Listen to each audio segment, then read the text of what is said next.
भगवान श्री कृष्ण ने द्वापर युग में भगवान विष्णु के 8वें अवतार के रूप में जन्म लिया था। महाभारत युद्ध के दौरान जब अर्जुन अपने परिजनों को मारने के लिए अनिच्छुक थे, तब श्री कृष्ण ने अर्जुन को भगवत गीता का ज्ञान प्रदान किया था। जब आप भगवान श्री कृष्ण द्वारा कहे इन अनमोल विचार को सुनेंगे और उनको अमल में लाते हैं, तो वास्तव में यह विचार आपके जीवन को देखने के तरीके को बदल सकते हैं। श्री कृष्ण कहते हैं, यह विचार मानव जाति के लिए बहुत ही उपयुक्त है और आज भी यह विचार मानव जाति पर लागू होते हैं। तो आइए शुरू करती हूँ श्री कृष्ण जी के कुछ अनमोल विचार, अनमोल उपदेश जो भगवत गीता में है। वीडियो के अंत तक जरूर बने रहिएगा। विनती करती हूँ आपसे कि पूरा वीडियो सुनिए, तभी आप अपने जीवन में इन अनमोल शब्द को अपने जीवन में लागू करेंगे तो आपकी ज़िंदगी बहुत ही सुखद बन जाएगी, जिंदगी आसान हो जाएगी। श्री कृष्ण कहते हैं, याद रखना, अगर बुरे लोग सिर्फ समझाने से समझ जाते तो बांसुरी बजाने वाला कभी महाभारत नहीं होने देता।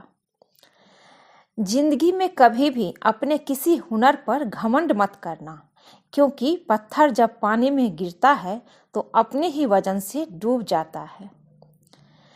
श्री कृष्ण अच्छे लोगों की परीक्षा बहुत लेता है, परंतु साथ नहीं छोड़ता, और बुरे लोगों को कृष्ण बहुत कुछ देता है, परंतु साथ नहीं देता। अगर भगवान तुम्हें ज़्यादा इंतजार करवा रहे हैं तो तैयार रहना, वे उससे कहीं ज़्यादा देने वाले हैं जितना तुमने मांगा है। ऊपर वाले की न्याय की चक्की धीमी जरूर चलती है, लेकिन याद रखना, ये पिसती बहुत अच्छे से है। कर्म का फल व्यक्ति को उसी तरह ढूंढ लेता है जैसे कोई बछड़ा सैकड़ों गायों के बीच अपनी मां को ढूंढ लेता है।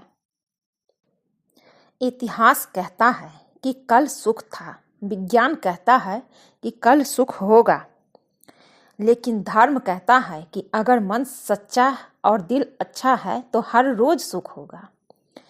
कृष्ण जी कहते हैं, बहुत विनम्रता चाहिए रिश्तों को निभाने के लिए। छल कपट से तो सिर्फ महाभारत रची जाती है। बुरे कर्म करने नहीं पड़ते, हो जाते हैं, और अच्छे कर्म होते नहीं, करने पड़ते हैं।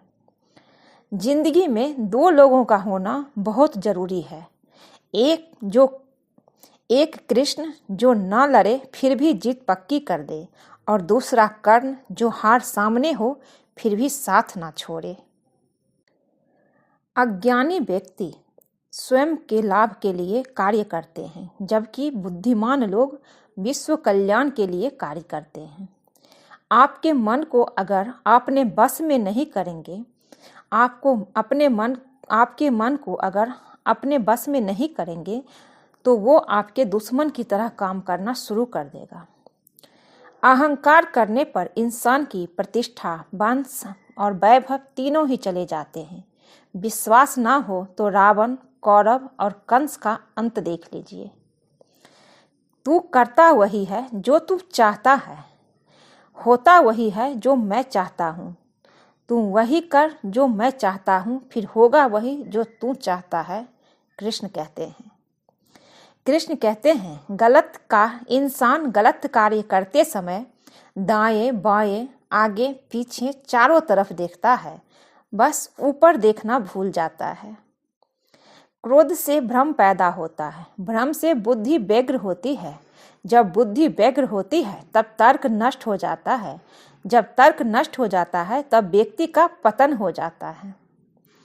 श्री कृष्ण कहते हैं कि जन्म लेने वाले के लिए मृत्यु उतनी ही निश्चित है जितना कि मृत होने वाले के लिए जन्म लेना।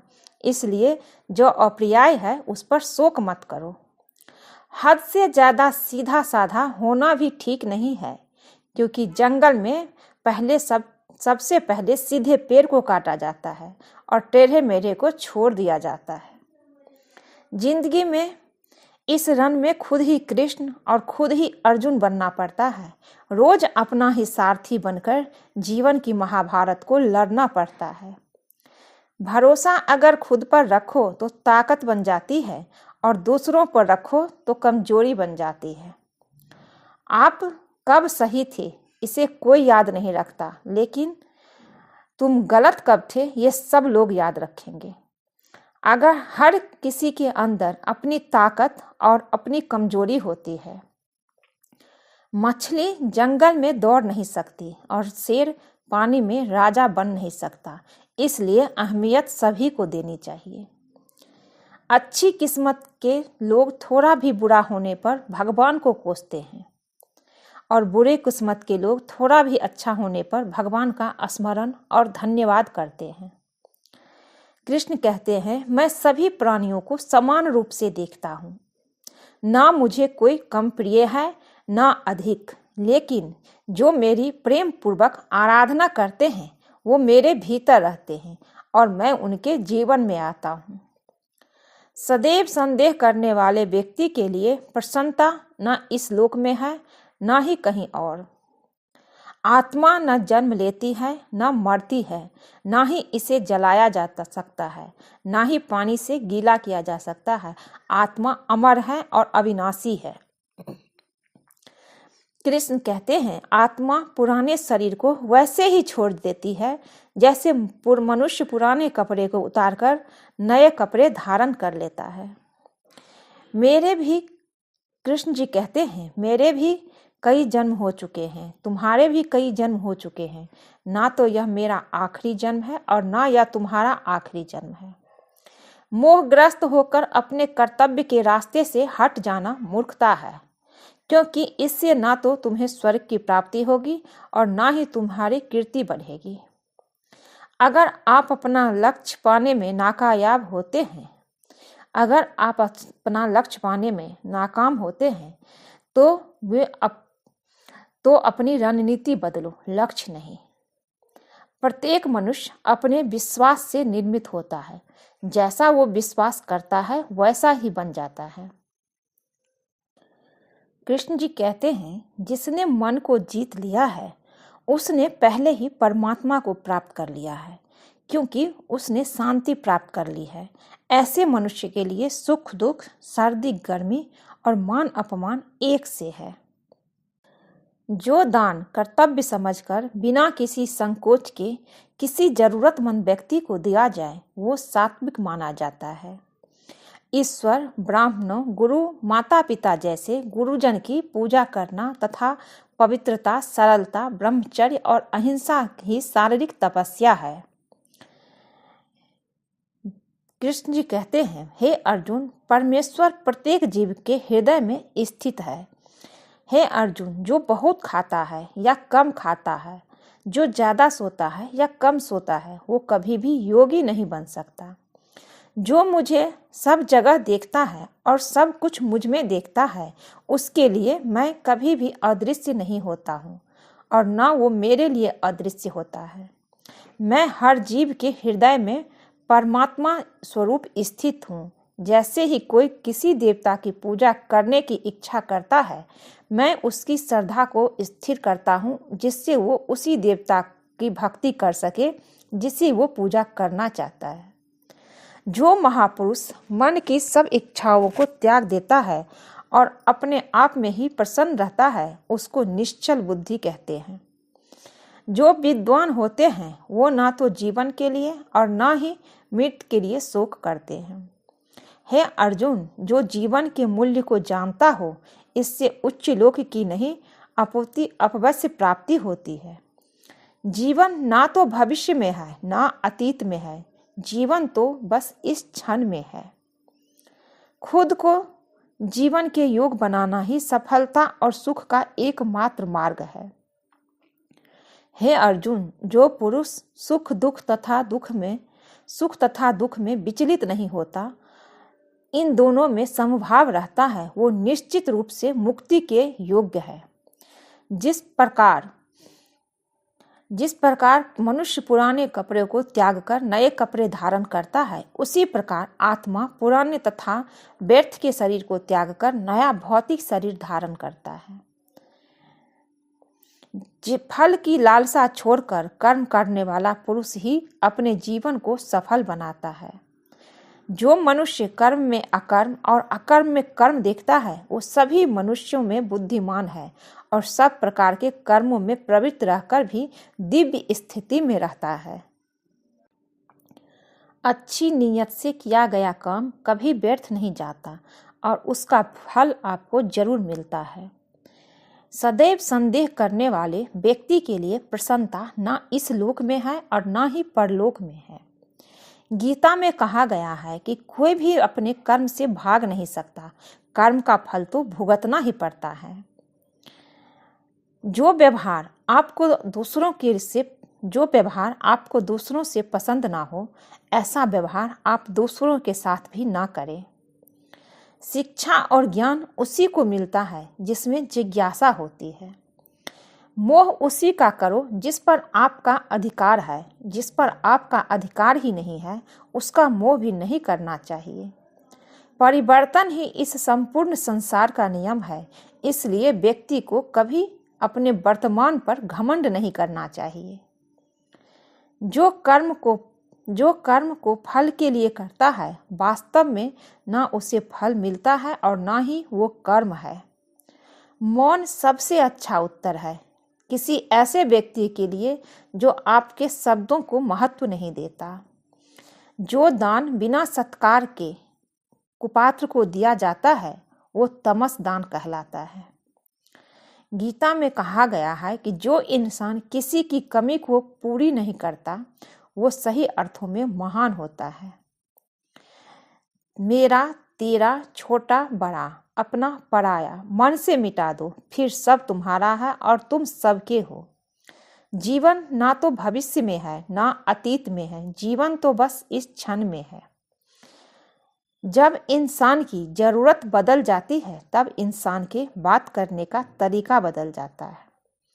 अच्छे कर्म करने के बावजूद भी लोग केवल आपकी बुराइयां ही याद रखेंगे, इसलिए लोग क्या कहते हैं इस पर ध्यान मत दो, तुम अपना कर्म करते रहो। कर्म के बिना फल की अभिलाषा करना व्यक्ति की सबसे बड़ी मूर्खता है। हमारी इच्छाएं ही मूल कारण है हमारा पृथ्वी पर वापस आने का। कृष्ण जी कहते हैं शिक्षा की जड़ें कड़वी होती है लेकिन फल मीठा होता है। सफल और असफल लोग अपनी क्षमताओं में बहुत भिन्न नहीं होते, वे अपनी क्षमता तक पहुंचने के लिए अपनी इच्छाओं के भिन्न होते हैं। महत्वपूर्ण बात यह नहीं है कि हर बच्चे को पढ़ाया जाना चाहिए। महत्वपूर्ण बात यह नहीं है कि हर बच्चे को पढ़ाया जाना चाहिए, बल्कि हर बच्चे को सीखने की इच्छा दी जानी चाहिए। जो कोई भी अपने जीवन में एक बच्चे की मदद करने के लिए कुछ भी करता है वो मेरे लिए एक नायक है। कृष्ण जी कहते हैं जो हम खुशी से सीखते हैं उसे हम कभी नहीं भूलते हैं। मंजिल उन्हीं को मिलती है जिनके सपनों में जान होती है। पंख से कुछ नहीं होता, हौसलों से उड़ान होती है। हौसले बुलंद करो, रास्तों पर चलो, हौसले बुलंद कर रास्ते पर चल दे, तेरा मुकाम मिल जाएगा। बढ़कर अकेला तू पहल कर, देखकर तुझको काफिला खुद बन जाएगा। मत सोचो इतना जिंदगी के बारे में, जिसने जिंदगी दी है उसने भी तो कुछ सोचा होगा। जो हो गया उसे सोचा नहीं करते, जो मिल गया उसे खोया नहीं करते। हासिल उन्हें होती है सफलता जो वक्त और हालात पर रोया नहीं करते। सफर में मुश्किल आए तो हिम्मत और बढ़ती है, अगर कोई रास्ता रोके तो जरूरत और बढ़ती है। अगर बिकने पे आओ तो घट जाता है अक्सर दाम, ना बिकने का इरादा हो तो कीमत और बढ़ जाती है। जिस पर यह जग हंसा है उसी ने इतिहास रचा है। सफलता एक घटिया शिक्षक है, इन लोगों में यह सोच विकसित कर देता है कि वो सफल नहीं हो सकते हैं। सफलता एक घटिया शिक्षक है, ये उन लोगों में ये सोच विकसित कर देता है कि वो सफल नहीं हो सकते हैं। जो सही करने की हिम्मत उसी में आती है, सब कुछ सही करने की हिम्मत उसी में आती है जो गलती करने से डरते नहीं हैं। साधारण लिखने वाले लोग यह दुनिया के सबसे अच्छे लोग होते हैं। यही वजह है कि भगवान ऐसे बहुत से लोगों का निर्माण करते हैं। कोई भी काम शुरू करने से पहले स्वयं से 3 प्रश्न कीजिए। मैं यह क्यों कर रहा हूँ? इसके परिणाम क्या हो सकते हैं? और क्या मैं सफल होगा? और जब गहराई से सोचने पर इस प्रश्नों के संतोषजनक उत्तर मिल जाएगी, तभी आप आगे बढ़िए। बड़ा सोचो, जल्दी सोचो, आगे सोचो। विचारों पर किसी का अधिकार नहीं है। समय और सीमा पर काम खत्म कर लेना काफी नहीं है। मैं समय सीमा से पहले काम खत्म करने की अपेक्षा करता हूँ। अगर आप सफल होना चाहते हैं तो आपको अपने काम में एकाग्रता लानी होगी।